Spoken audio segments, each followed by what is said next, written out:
Good evening, and everyone. Welcome to the SFL Podcast.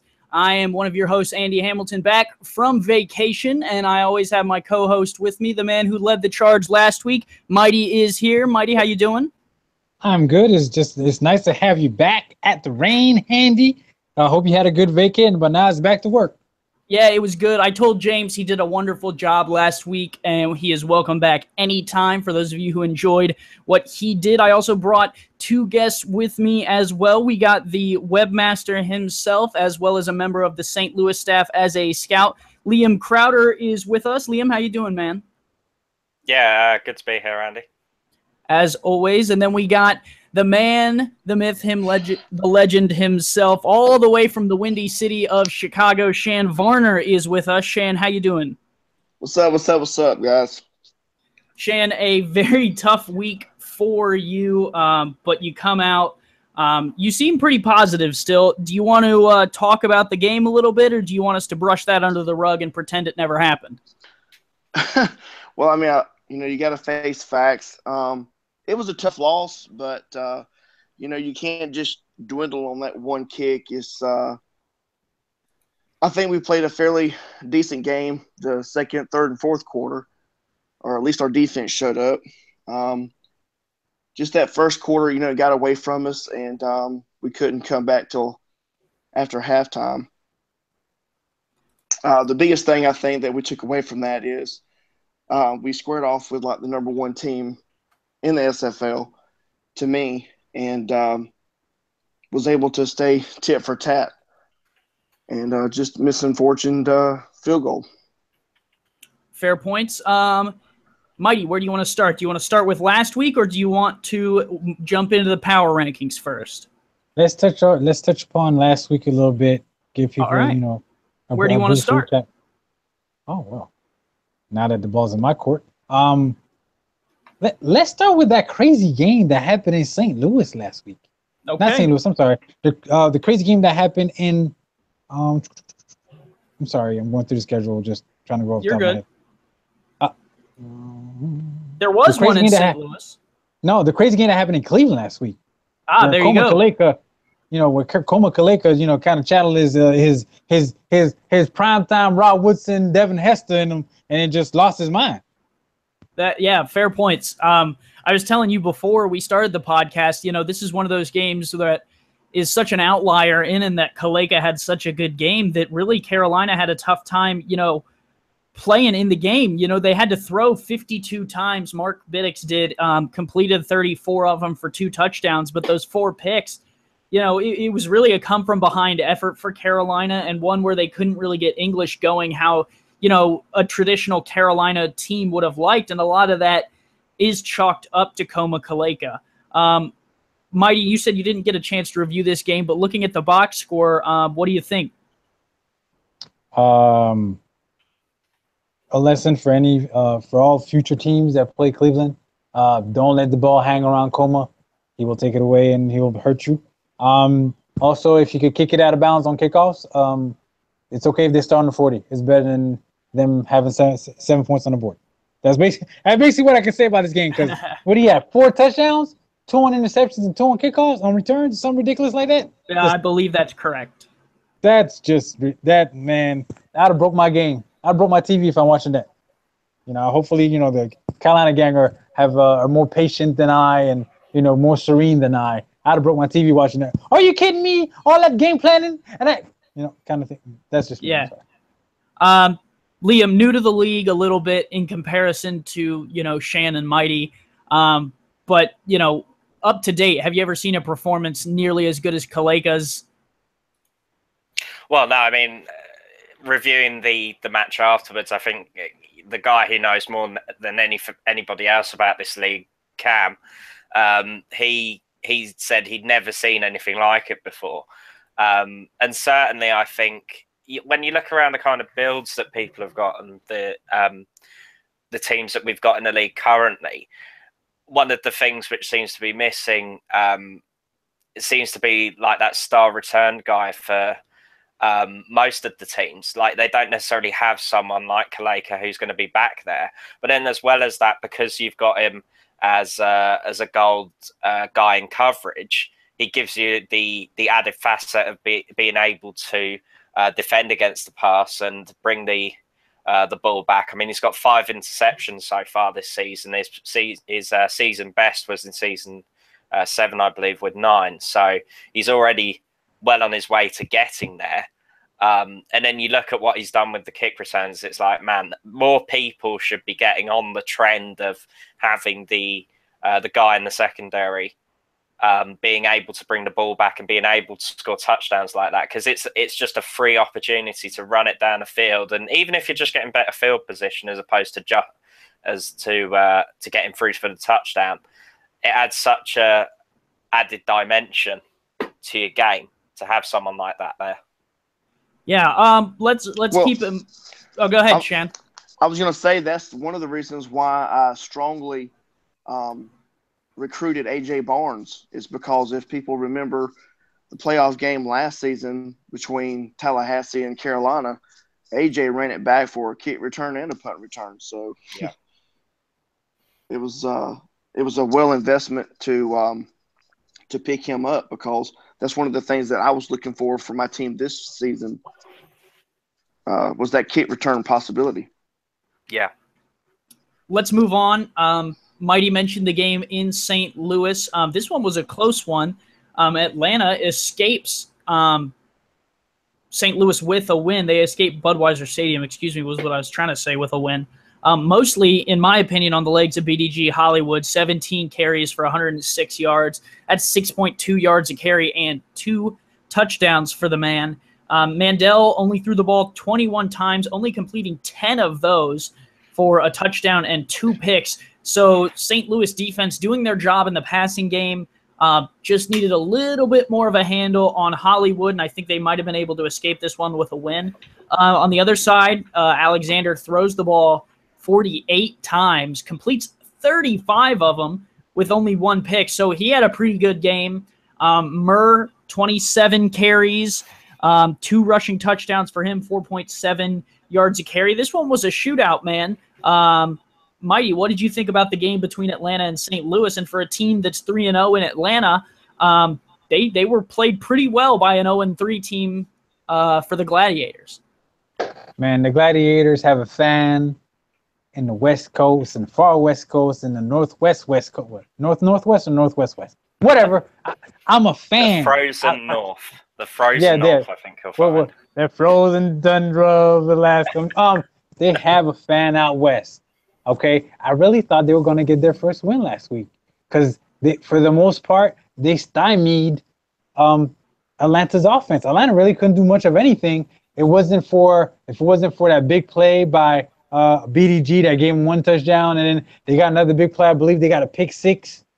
You know what I'm saying? So every time St. Louis, kind of had to struggle to get in the end zone, but when they finally got in, it was like Atlanta, like, oh, look, we could do it in 1 play, touchdown. And it was like, and then St. Louis had to go back at it, and it's like they had a pickaxe, and they're chopping away trying to get to the coal, and then they finally get to the coal, and it's like, and then they got a competitor next to them. It's like, look, I got a hammer, a jackhammer, and look. So, and it was, I don't get it if y'all get the analogy, but I get the analogy. I guess that was good enough for me. So, St. Louis, they played a very complete game. Just a few things here and there to clean up, but you could see from week 1 to week 2 to week 3 the improvement there. That they're on the cusp. They're on the cusp. So the ball game they got this week, Cleveland, you better come prepared. In Atlanta, big ups to Atlanta. Hey, sometimes it's not how you win, it's just winning. Just have 1 more point than the other team when the clock hits 0. 3-0 is 3-0. It's a beautiful thing. So big ups to Atlanta on that 3-0 start. Hopefully they can keep it going. Shan, you were, 30 yards away from 3-0. Talk to me about Atlanta. Do you think they have the juice to keep this going? Oh, for sure. If you look at what they did last season, basically one game away from making the playoffs, starting out strong this season. Yeah, I think they could do, just as well as they did last season, if not better. Cool. Liam, you're part of the St. Louis franchise. Do you think this next week is the week to turn it around? Yeah, I think so. We had a few plays in there which we weren't necessarily happy with. And I think we just kind of got hit on the break really with them. Atlanta's got a few big plays, and when you look at the offensive stats, it definitely trended in our favor, but we just couldn't get. If we had converted some of the opportunities that we've had and got some points, we could definitely have been looking at 1 and 2 start, and we'd be able to push on. And we certainly gave Atlanta a bloodied nose. I know that the power rankings, they dropped a spot, and I think we kind of exposed them to a bit. But, fair play to them. They had a lot to play for, not just in terms of position, but in terms of pride after the game that we had last season with them, where we, I hate to bring it up again. I'm sure they probably won't like that I'm bringing it up again, but the playoff game, essentially for them, where we knocked them out of that, and they wanted to get their revenge, and fair play to them. They played well, and they got the win, and I think ultimately it was deserved. We're going to bounce back. We're going to push on. We're going to take the positive experience. I mean, speaking to the guys in the locker room, they've been far more positive than negative about how we played. So we're looking forward to this weekend's game, and bring it on. Okay, let's keep it rolling. Dallas and Oklahoma City. Dallas at home just pretty much outplayed the Renegades. Red Feather throws it 48 times, only completes 28 of them for a touchdown and 2 picks. Dallas, on the other hand, Shabazz Synergy goes 30 of 39 with 5 touchdowns and 2 interceptions. He also carried the ball 10 times for 23 yards and a touchdown. So Shabazz Synergy kind of leads Dallas over Oklahoma City, handing them their first loss of the season. I think this isn't really vindicative of the Renegades. I think they'll bounce back. Mighty, what do you take away from this high-scoring battle in Texas? Steven Mullinax looks like he found his groove a little bit, and offensively, Synergy was looking good, throwing strikes left and right, finding his tight ends, finding his receivers. They start to get their running back more involved in their game, both in rushing and receiving. So the offense had a little more balance. OKC couldn't just key in on stopping the pass.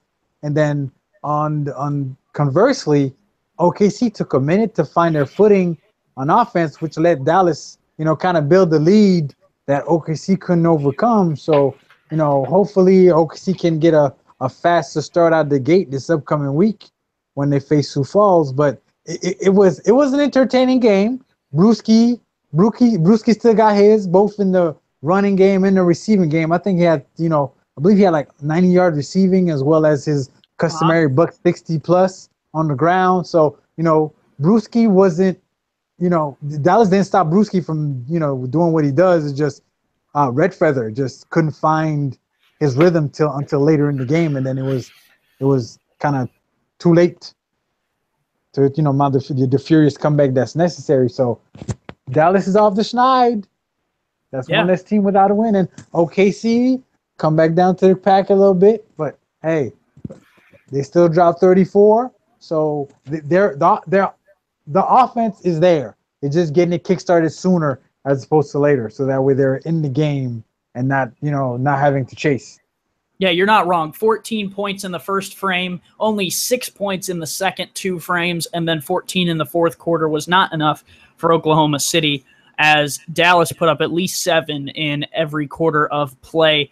Liam, do you think that either of these teams, do you think that this was the best that we'll see of both teams? Do you think Oklahoma City's first 2 wins, because I know there's been some talk about how they were both against franchises that, weren't necessarily the best to this point. They were against San Antonio and Vancouver.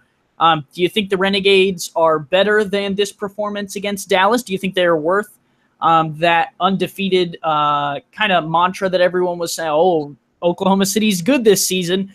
Do you think they'll live back up to that? And do you think this week was a fluke? Or do you think this is more, 2-1 is a better representation of what the Renegades are going to do this season?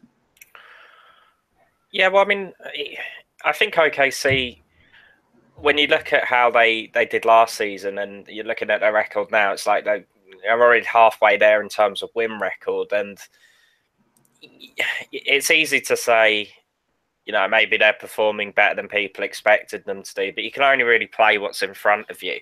And I think coming into this week, even with Dallas underperforming, which I think it's probably fair to say most people would agree on that, because Stevens, in my opinion, one of the best head coaches in the league. They had a bit of a hangover from the last season's SFL Championship game where Queen City kind of choked them out, really.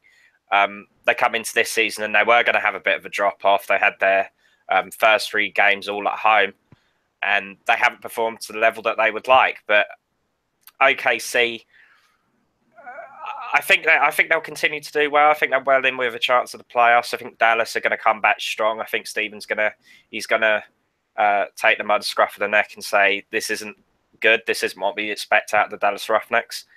And I think they're both in with a very good shot of making it. The Western Conference is going to be a very interesting conference to watch this season. It certainly kind of petered out at the end of last year, because I think it was kind of all said and done by the last week of the season.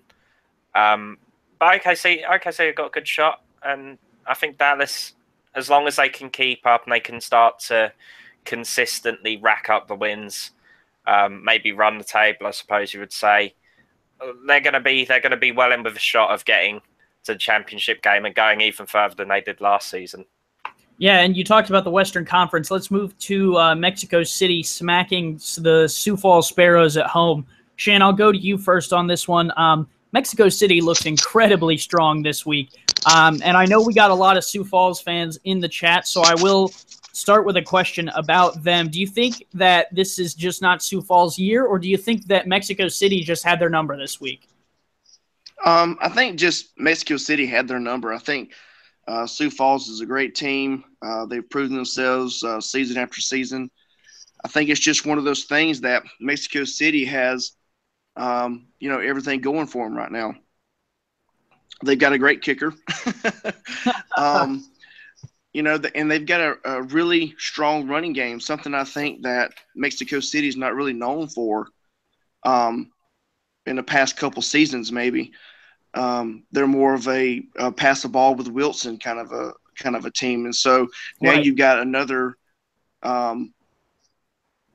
element to add to their team to make them just go that much further. So now they have a passing game and a running game, so they're dangerous.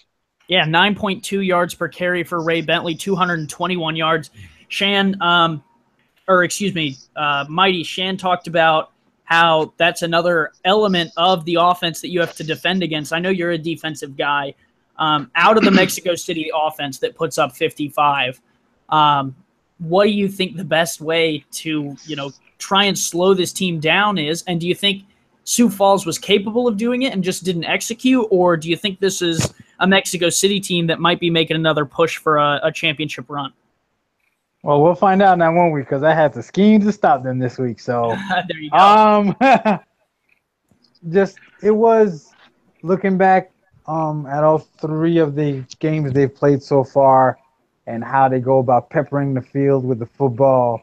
And then when you get, too comfortable trying to stop the pass, Bentley comes at you full force with, just with reckless abandon. And so it's one of those, do I want to die a slow death or do I want to die a fast death kind of thing? So hopefully I made the adjustments necessary this week, through something they might not expect at them. And, hopefully I'm able to slow down Bentley enough to kind of force Matt Wilson to have to win the game. And so the way my defensive mind would work is slow down Bentley, because anytime you try to stop something, it's like you stop that leak, but another leak sprung somewhere else. So I'm not about stopping leaks. I will slow it down.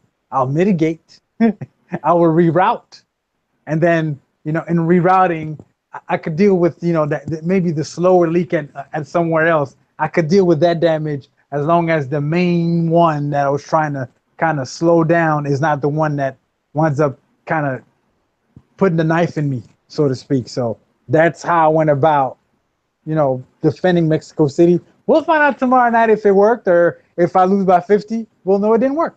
So that's all I can say about that. Fair enough. Let's keep it rolling. We'll go to the Battle of the Frozen Tundra, and we'll go to Liam first. Alaska takes down Vancouver in their home opener, 23-7. Liam, what were your original thoughts on watching this game? My thoughts are I'm probably going to upset someone in here, depending on what I say. So I think I'll keep my thoughts concise. I think Vancouver. It's inevitable with an expansion team that there's going to be a degree of adjustment, and I think what you're seeing is it's going to be a case of trying to get that offense actually rolling. And I think there was some significant improvements this week, obviously in front of the crowd at Canada Field, first time that an SFL game has been played in Canada. There was a keen expectation that, hey, we're going to get out Alaska, and we're going to try and win this thing. And it wasn't to be. But when you've got, obviously Marty's a highly experienced head coach, and maybe not necessarily with the degree of experience that he has just yet, Andy, but I'm sure you're going to get there at some point. And I think Vancouver, the playoffs aren't a done deal necessarily this season. It's going to take a bit of work, but you can certainly pull yourselves up and get in there. Yeah. Shan, do you want to discuss before me and Mighty hop in, since we're both involved in this game, and I'm sure we'll both try and keep it short? No, I mean, just Vancouver needs to clean up some things. They're going up against very experienced, very well coached Alaska team. So I'm sure that Vancouver will turn things around. I think going forward, they just need to make adjustments weekly and according to and do their best at whoever opponent they have. Yeah, I think, Alaska came out and deserved to win the game. Ron Cochran, 24 for 29, 2 touchdowns, no picks, a very clean sheet for him and the offense. I don't think you guys had a turnover all game, Mighty. So very clean for you guys. And then on the defensive side of the ball, you guys had the takeaway from Evan Carroll. I think this one was a lot closer than I think the scoreboard will state, but you guys definitely deserve to win. Mighty, you want to give your thoughts, and then we'll keep running down the line here?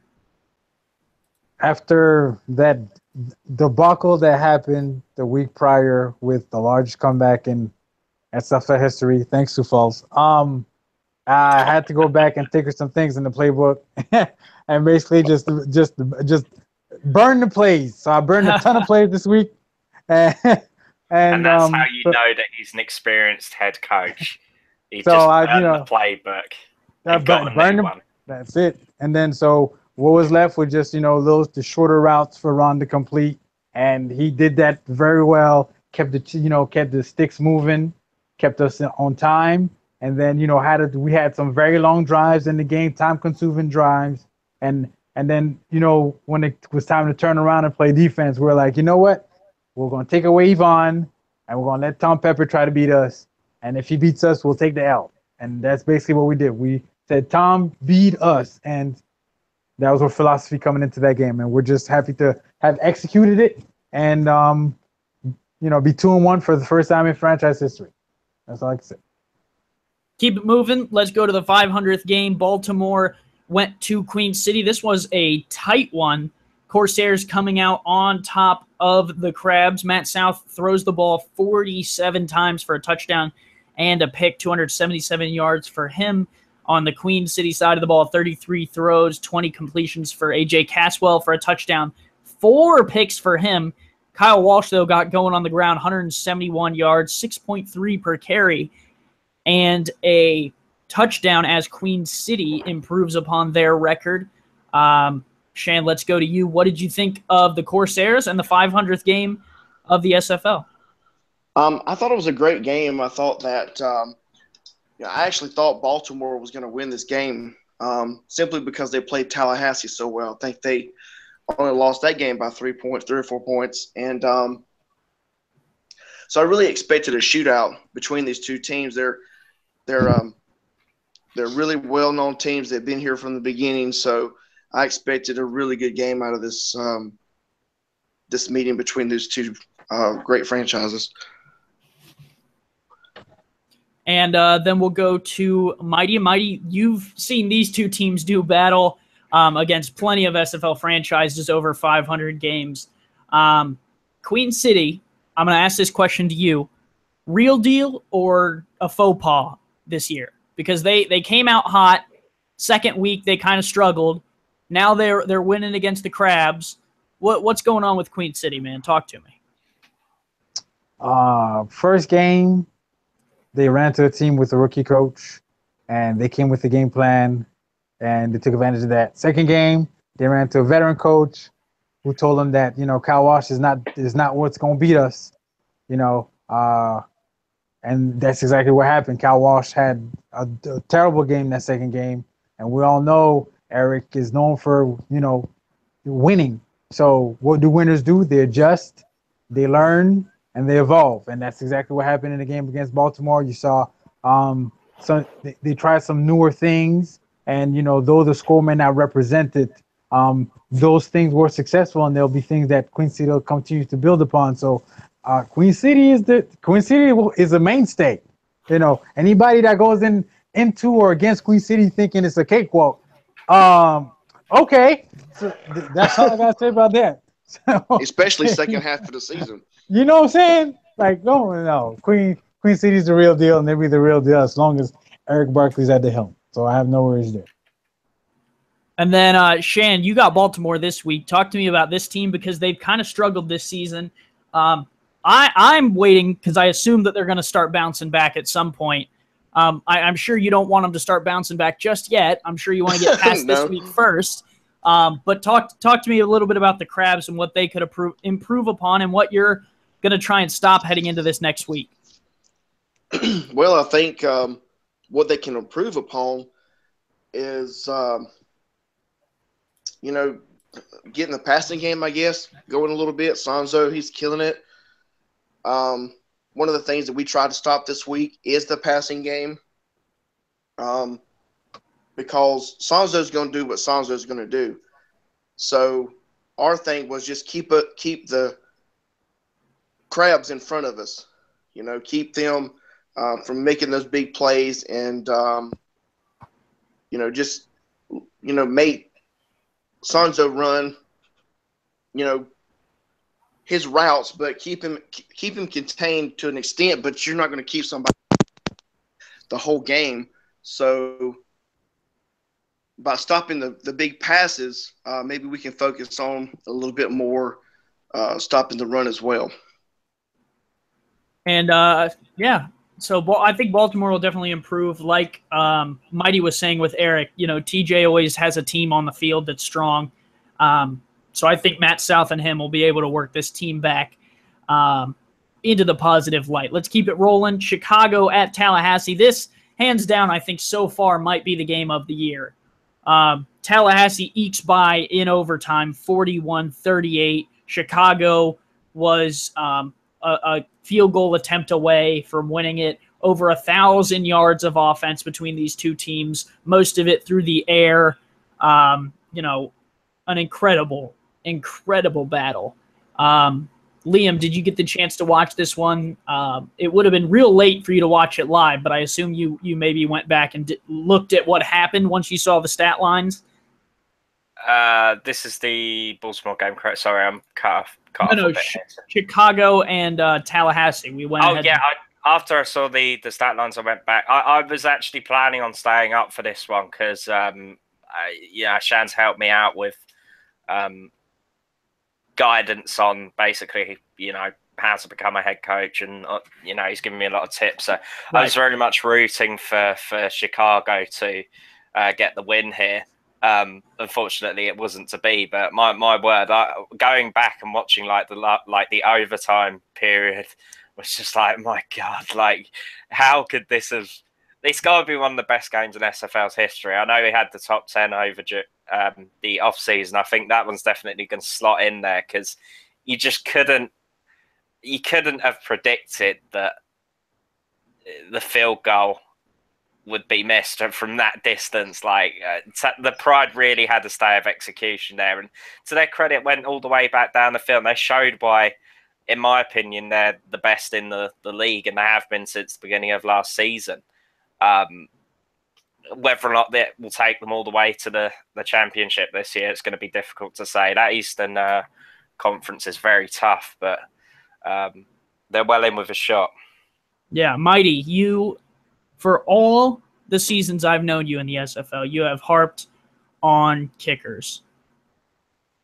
If you would, just a little bit to Shan, because I'm sure he's feeling it right now, and I'm sure, if you could share some of that enlightenment, he would appreciate it. Kickers are people too. I'm queuing up the More You Know music now. Because that's basically all I gotta say. Because man, that furious comeback, and you're like, oh, overtime, we'll receive, and you just march down the field, and it's like, we got this in the bag. It's a chip shot, and it's no good. What do you mean no good? I hope y'all made that kicker walk home, because there's no way he would have been on that team bus on the flight home. No way. He was actually. He was on top of the bus. Oh, there we go. Practicing kicks in the wind. You're gonna learn. You know what I'm saying? But it's okay. We live and we learn. Sometimes the best learning is firsthand. So I am sure that the Chicago staff and the Chicago squad won't let that be an impediment to the rest of their season. So I can't wait to see where y'all go from here. Well, thank you. I think people say that we missed the field goal. That was devastating. It was, but at the same time, we shouldn't have let ourselves get in that predicament to start with. We should have came out playing ball first quarter, and then second, third, and fourth quarter we wouldn't have had to work so hard. So it is what it is. The defense needs adjustments. So I think the defense, they let them make those passes over top. They let them run up the middle on them. And so if you game plan differently for this game, then the outcome probably would have been different. So, like I said, it doesn't just stop with the field goal. You can't just blame it on the one guy. It was you can blame it on the entire defense. You can blame it on the offense for not converting on the fourth down and inches or anything. So, just can't put it on one guy. We're a team. If we lose as a team, we win as a team. So just got to get back to the drawing board and focus on our next opponent. Shan, I want a one-time just for you.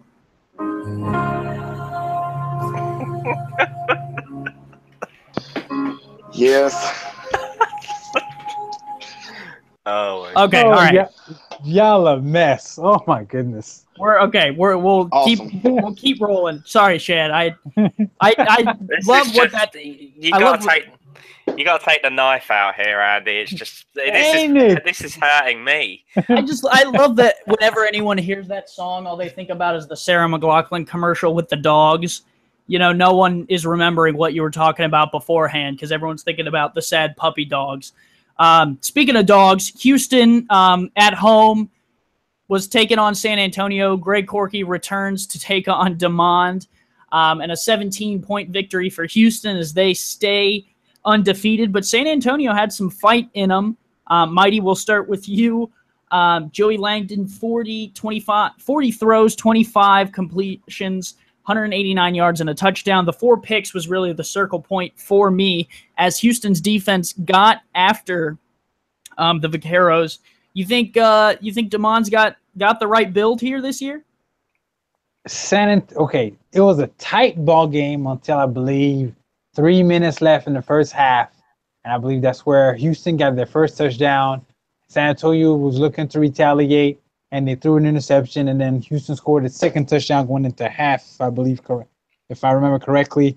And then from then on, San Antonio kept going from 20 to 20 with ease. German was doing his thing, but it's like the minute they got in the red zone, something went awry, and they either turned the ball over, or some ridiculous happened, and then Houston staved them off, and then they forced Houston to punt. They got the ball back on their 20, and got right back to Houston's 20 again, and then something else ridiculous happened. So it was like Corky planned well, but not well enough. It's like the plan is 80% complete, coach. Okay, let's take it and run. And it's like, but coach, there's another 20. We ain't got time for the other 20. Let's go. And that's how the game felt. Because it did hit that 20-yard line. It was like, again, that force field. And once you hit that red zone, and it's like scoring becomes ridiculously difficult. And then your quarterback makes, silly mistakes or bad reads and turns the ball over. And it's like it becomes deflating. But his defense didn't give up. His defense stayed strong, gave his offense a chance to get the ball back. They got the ball back. They got back inside the red zone. And then another mistake. And it was like, oh, my goodness. So San Antonio, again, they're right there. It's, a tweak here and a tweak there. And they could be off and running. And for Houston, undefeated, 3-0. How's it feel, DR? I know you in the chat. Let your boy know, 3-0. Feels good. It sounds good to say 3-0. It sounds good to say. How does it feel? Yeah, I'm sure he's feeling good. Liam, we'll talk to you. I mean, you're laughing here. So, I mean, that was kind of how I was feeling in the booth after every time that Langdon ended up throwing a pick. I mean, I felt bad for the guy. Did you catch the game? Yeah, I watched a little bit of this game. Mighty's just brilliant. The perfect SFL ranter right there. It's just brilliant. All my credit goes to you, sir. It's I think it's another example of a team which, like Mighty says, you got a couple of tweaks there, and they could be onto something. Houston, they're very much flying under the radar, even on 3-0 for me at least. They had a couple of tight games this season with Sioux Falls and against Dallas, one-score games. And San Antonio, you thought, well, Houston are coming into their first home game, and San Antonio have been not necessarily performing to the standards they would like. But yeah, I think a few changes in San Antonio have got more than a chance of making a push, and much like St. Louis, I would hope at least, being able to go on and start winning a few games and making a real push for the playoffs. But it's early days yet. Let's keep going because we're about 20 minutes away from being at our target length. Let's move to the power rankings that came out on Friday. That was yesterday. Tallahassee tops them. Mexico City second. Houston third. Atlanta fourth. Chicago fifth. Queen City sixth. Oklahoma City seventh. Alaska at the midway point of 8. Sioux Falls at 9. Dallas 10. Baltimore 11. Cleveland 12. 13 is Carolina. 14 San Antonio. 15 St. Louis. And 16 Vancouver.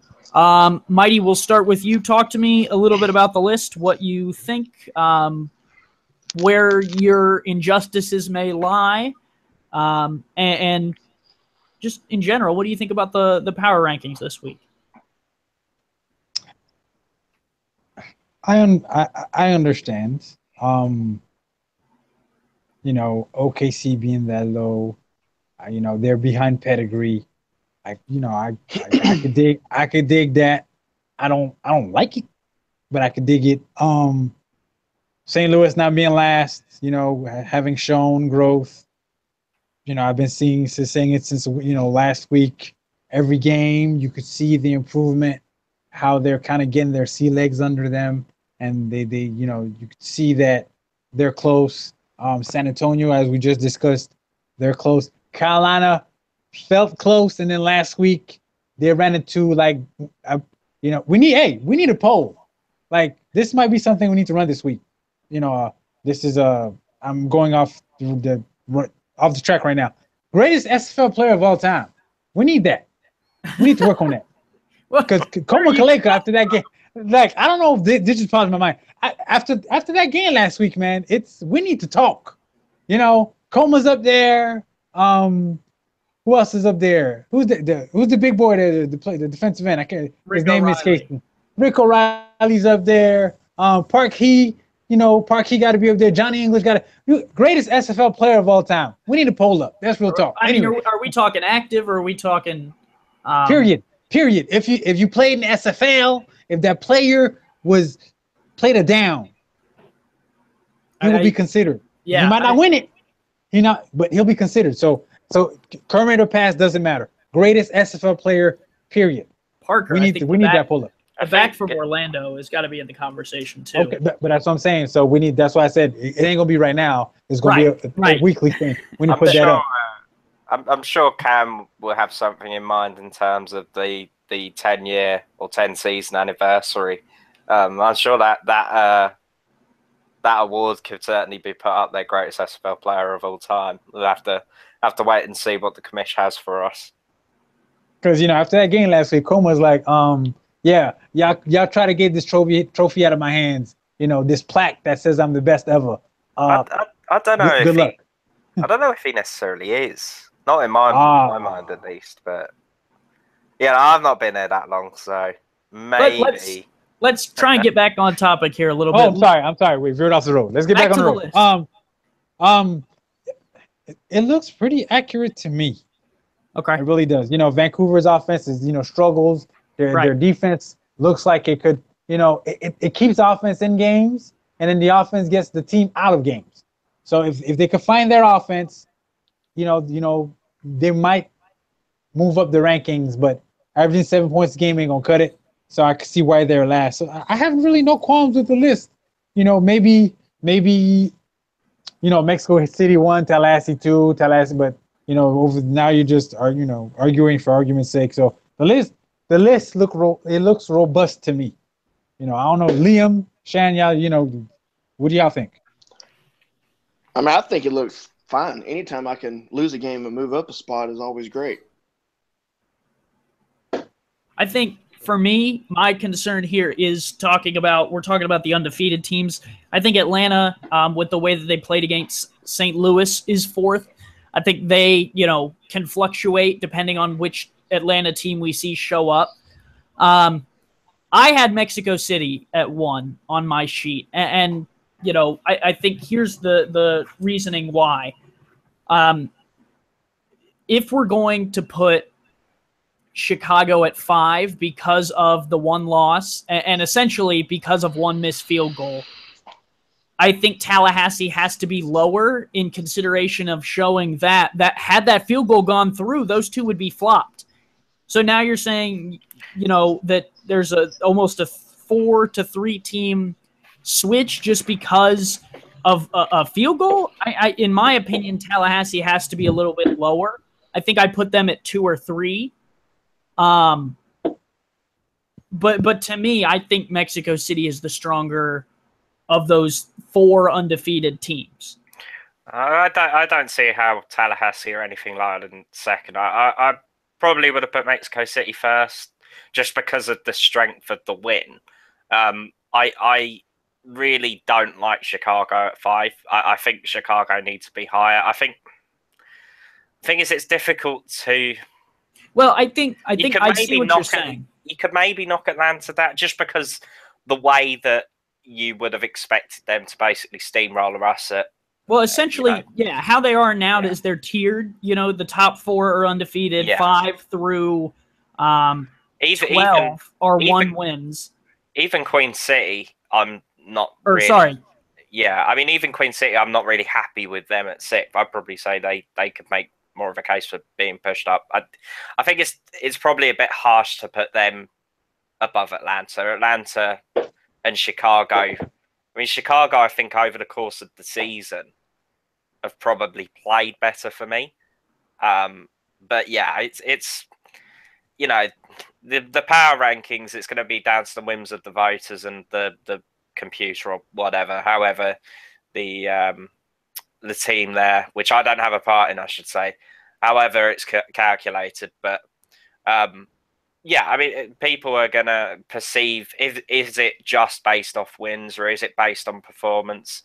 Yeah, I mean, I probably would have put Mexico City first and maybe Chicago should have been a bit higher. But hey, I'm not going to knock anything which has St. Louis going up a space. But I think not last. Yeah. I can't say that anymore. Right now, I think we're tiering it by wins, and I think that's the easy thing to do. But if we're going by play on the field, I agree with you, Liam. I think Chicago comes up, and you could argue that Atlanta may fall a little bit. You could argue that Oklahoma City could fall with the talent they've faced, being 2 expansion teams, and then when they finally get up against a team that has some merit of Dallas, they can't get the job done. I think Dallas is 2 spots behind, or 3 spots, right behind Oklahoma City when they just beat them. That's interesting to me. Cleveland's only 1 spot over Carolina after that thump. There's some interesting points. I think it's another product of everyone fills out the sheet differently. Everyone has different things that weigh in. And so as a collective, I think this is an interesting case study that we always look at week to week. But to me, I try and rank based off play, not wins and losses. Because, like Kaleka, I think there can be finicky stuff. And like the field goal to that extent, too. There can be finicky stuff that puts a loss on your sheet when, your team is better than other teams. Yeah, does anyone have anything else to throw on this before we start looking ahead? And then Mighty has 2 special questions that we want to kind of pose to the panel. I mean, I don't hate the way that the power rankings have shaped up this week. I think the concerns I have are minor relative to the way that the power rankings have shaken up. So I think, yeah, inevitably there'll be a not necessarily what people expected to come out of it, but ultimately, I mean, there's teams can surge up the rankings regardless of record. You'll see that happen more over the coming weeks, as opposed to the power rankings will always be a bit static over the start of the season, just because the fact you're basing it more on the win records and the performance you've seen, and as the kind of sample size gets bigger, you'll get a bit more of an idea. I'll say one last word about Tallahassee. If Chicago's in the 5 spot and Tallahassee beat them, it's only right that they have, because they beat a better opponent, that they should be in that number 1 spot over Mexico City. If Chicago were lower, Chicago were 12th and Tallahassee just eked out in the overtime, then okay, you got, let's knock them down a peg because they struggle with a team that's not very good. But the fact that they faced off against another undefeated, and yes, it took overtime to beat that team, but the team was undefeated and is darn good, and that's why their power ranking is up that high at 5, then you should be rewarded and not docked for having. Make no mistake. Chicago are one of the strongest expansion teams to come into the SFL, in my mind at least, from what I've seen so far. So they are a top-tier team in my mind, at least, with the amount of talent that they've got. And this isn't blowing smoke up Jan's butthole or anything. They really are a good team. So for Tallahassee to come out with a win regardless, even if it was in overtime, is a good result, and they should be given an appropriate standing on the power rankings as a result. I appreciate that, Liam. All right. I think we've had enough power rankings discussion. Let's move into we'll go ahead and talk about week 4. Is that right? Yeah, week 4. Mm-hmm. Now that we're going to hop into before we get to Mighty's 2 questions, because I think his 2 questions bank on this week. Let's each give one game we're looking forward to. I'll go ahead and start. I think the one that I am most looking forward to is Queen City, Atlanta. For me, I think the Corsairs are a real test for the Swarm. And I think, at least personally, I've had some questions about whether Atlanta is that 3-0 strong, that we're talking 45 net points. They've played teams like Carolina. So that's part of the question for me. And I think Queen City's a good test for them. And if they can come out on top, for me, I think Mark will prove that, Atlanta is here, considering that would equal their win total from last year. Is that right? 4 wins for Atlanta last season? I think they had 5. 5? Okay. So two wins away, but still getting right there, considering that we're 4 weeks in and they would be 4 wins. So I'm most excited for that game, which is going to be on Tuesday night. Mighty, let's throw it to you. Which game excites you the most this week? I got the pom-poms on. Shields up. You know what I'm saying? For those that don't know, that's I guess we could say the battle cry. That's the hashtag of the St. Louis Gladiators. They're home against Cleveland. So hopefully they watch that tape closely of what not to do when you play Cleveland. Don't throw it near Koma Kaleka. Don't kick it to Koma Kaleka. Don't even say his name. He's like the boogeyman. If they do that, they put in a sound game plan this week. They've been getting closer and closer to getting that first dub. I'm intrigued by this game. I will have this game up. Probably trying to watch this while driving to Miami. I don't suggest doing that, folks, but I'll probably be doing that tomorrow while the game is happening. Just that's how intrigued I am by this game. Well, that's what I'm doing during the Vancouver game. I got to go to Columbus to the airport. So if anyone wants play-by-play experience, go ahead and hop on that Vancouver game on Rabbit, and you'll have a live tryout right there while I'm driving. Liam, let's go to you. Which game intrigues you? I could just go with the easy option and go with St. Louis. So I'll go with my team. It's just because I know it's kind of easy to go for the one which appeals the most to me, my personal interest, but legitimately, there's a big chance for us to push on and be able to come up with our first win this season. We've ironed out a lot of the wrinkles, and Cleveland, I think there's a case to be made, and I said before, I probably wouldn't say Kaleka's the best ever in the league, but he's certainly up there. He's certainly like an SFL Hall of Famer. But I think there's a legitimate case to be made there. We talk a lot about the field goal unit and how important it is to put a star on them or have some abilities on them, just to give them the reliability that you want in order to get the points.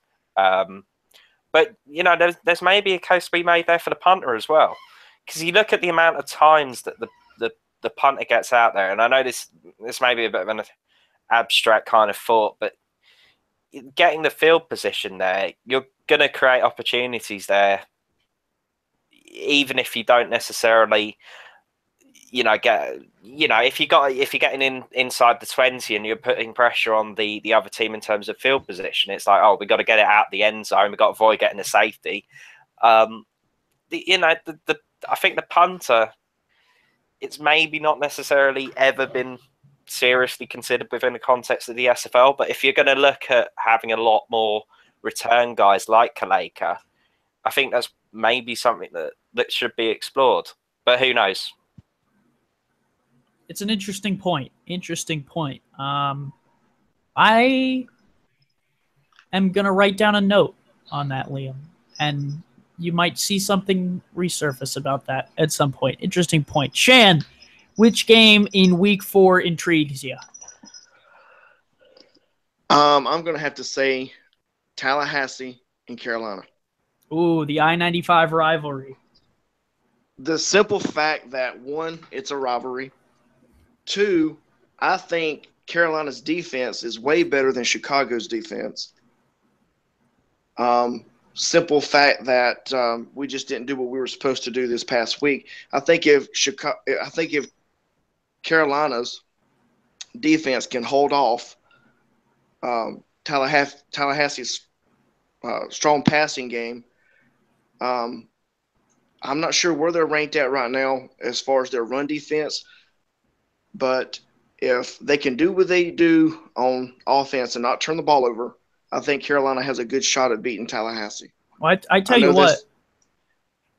Go ahead and finish. Don't let me step in your way. No, I'm just going to say that, Carolina had, they should have won both of those games. And so you put that perspective into Tallahassee and, what they did last weekend going up against us. We just had too many holes to fill, and we just didn't, control either. Both offenses were able to, put points on the field at will almost.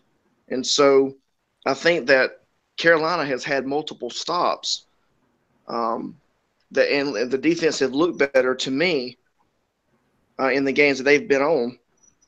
So I think if they have a really solid defensive plan this week, without man coverage, I think that Carolina can get the job done. If their offense stays mistake-free, just like ours was supposed to stay mistake-free, I think that Carolina does have a chance to beat Tallahassee this week. I think it's interesting because Christensen is probably licking his chops, looking at that score sheet from last week when Cleveland played Carolina. So that's interesting. Good point, Shan. Mighty, this leads us into your two questions. Remind me, you want to see which team will not be winless at the end of the week. Yeah, which team is most likely to remain unvictorious? That means without a victory coming out of week 4. And then which team is most likely to remain undefeated by the end of week 4? I will go first. I was prepped with the question beforehand, so I probably had a little bit more time to think about it. Here are my thoughts. I think there's 4 undefeated teams right now. For me, while I put Mexico City at number 1 on the power rankings in my mind, I think Alaska is a very tough defensive team, and I don't want to put my eggs in that basket just yet. So I have to hold off there. I'm not going to pick my own team because I was back at home, and so I put a lot of work into my play book against Houston, so I can't confidently say that they'll beat me. So we're getting down here to there's 2 teams. With what we just saw out of Carolina, I am going to go Tallahassee because Carolina just, if the team that plays Cleveland steps on the field, it's going to be a long day for the Skyhawks. However, if the team that we saw lose in overtime steps on the field, Tallahassee could be the team out of it. But Queen City is too strong for me. Alaska's too strong. And I put in a lot of work for Vancouver. So I'm hoping that I can speak that win into existence. Mighty, let's throw it at you. Which team stays undefeated at the end of the week for you? Between Mexico City, Tallahassee, Atlanta. Wow. I didn't even put in much time about it myself. Like I posed it, and I'm like, Oh, and to answer the same question, I think I'm going with the same answer. I think Carolina That one game will decide the Yeah. question that you answer. No, well, no, I think Okay. most of us got that. Cool. Queen City at Atlanta. That game is intriguing, and that kind of answers one half of the question, because I very much like Queen City going to Atlanta. If this is the same Atlanta team that showed up last week and try to rely on, get up when I need to get up kind of thing, as opposed to playing 60 minutes worth of football, you're not gonna get away with that playing Queen City. You better play every snap like it's your last snap, because any snap could be a touchdown, either way. So, saying all that, most likely to remain undefeated. I'm with you there. I like Tallahassee. And most likely to remain unvictorious. Until I see the change, I cannot know the change exists. And that's why I say the Legion are most likely to remain without that first W. Okay. That's fine.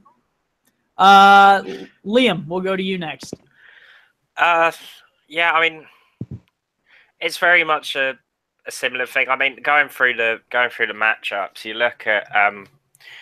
you look at Tallahassee and Carolina, and it's like, well, I mean, they're just the Pride is so good compared to Carolina right now. It's going to be very hard to kind of put against them. So, looking at the other kind of matchups, San Antonio have Dallas.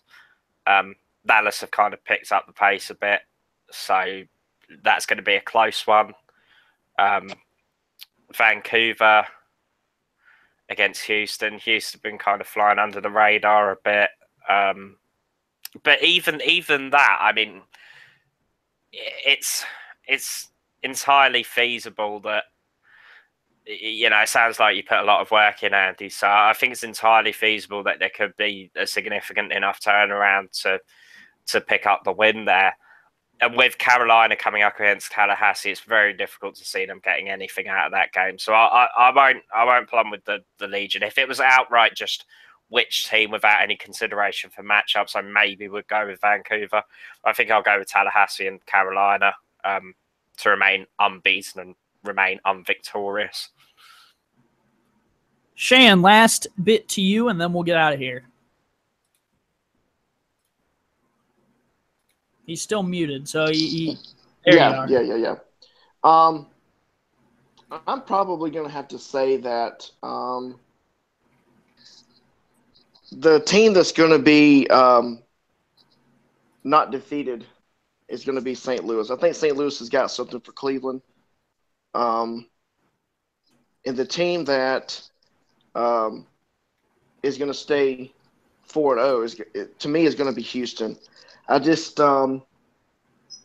think that Houston, their game this week against Vancouver, unless Vancouver can stop their running back, I don't see Vancouver victorious in that game.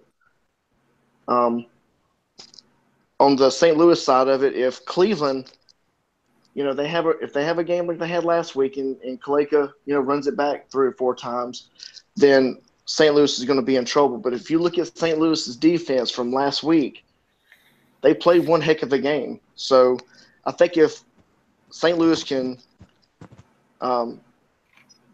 stop McWavy from passing all over the place and they get some ground game working and a little bit of pass, they can pull off that game against Cleveland. It's because I played Arms of an Angel, isn't it, Shan? That's why you're taking Houston. No, I mean, no I'm messing with you. I'm just saying, messing with you. I'm just looking at a team that's really hot right now. I'm not have to disagree with Liam. I think they're not under the radar. I think they're right on top of it. Congratulations to Houston. I mean, to me, I think it's well deserved over the seasons they've had, not being able to get to the playoffs. I think this is the season for them to do that. I'm sensing that the next broadcasting meeting is going to be interesting. It's going to be when do we schedule the St. Louis game for?